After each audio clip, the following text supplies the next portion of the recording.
A haul of 28 luxury cars stolen to order have been recovered by police at Southampton docks in what authorities say is one of the biggest recoveries of its kind. The vehicles were tracked to Uganda in Africa, and police have been working with Interpol and the Ugandan authorities to have them returned. Let's join our Home Affairs correspondent Emma Vardy. She's in Southampton tonight. Emma.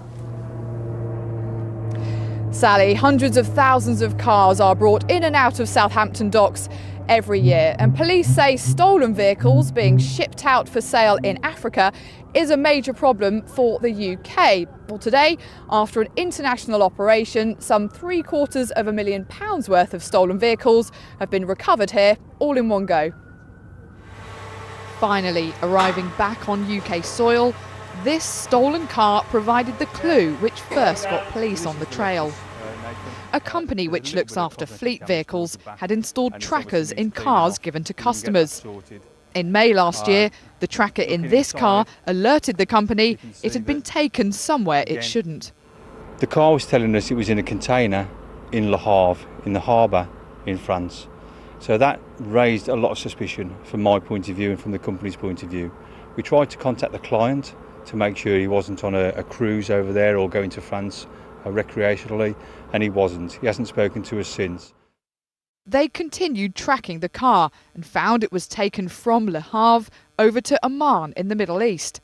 From there it was moved to Mombasa in Kenya, and finally over the border into Uganda. Police travelled to Uganda to catch up with the stolen car. Once there, at a compound in the capital, they found not only that car, but many more. These stolen 28 British vehicles, mostly Range Rovers and Audis, which had all had their details changed and were ready to be sold on to Ugandan buyers.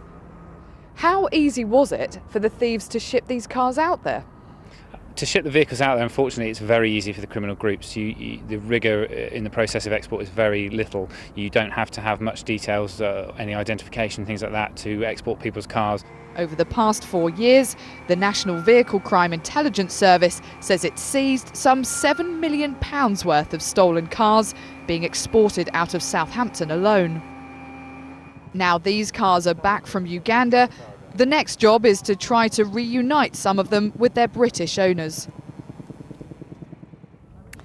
Well, this container port, authorities know all too well, is a route that criminals can exploit. And that's because it's impossible to check every container that comes in and out of Southampton docks. So today's recovery is a success, but Sally, there have been no arrests in this case because the people behind it, authorities say, are so-called ghosts. They are impossible to trace. Emma, thank you.